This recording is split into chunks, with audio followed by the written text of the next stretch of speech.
ମାନେ ବେଲୁନ କୁ ତମେ ଫୁଟେଇ ପାରିବ ସେଫ୍ଟି ପିନ୍ ସାହାଯ୍ୟରେ ଫୁଟେଇବା ହେଲା। ଦେଖିବା ମୋ ପାଖରେ ତିନିଟା ବେଲୁନ ଅଛି, ତିନିଟା ବେଲୁନ ଫୁଟେଇ ପାରୁଛ ନାହିଁ ଦେଖିବା ହେଲା। ତା ଫୁଟେଇବା ଆରମ୍ଭ କରିବା।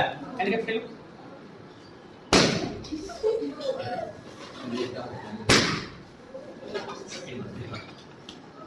फुटला दीटा बेलून फुटला किंतु थर्ड बेलून फुटलानी कौन पे फुटलानी ता ऊपर मु प्लास्टर गोटे लेयर दे जहाँ तरह की कौन है से बेलूनटा न फाटिकी गोटे छोटिया होल है आ से भितर कौन है हवाटा बाहर को गला।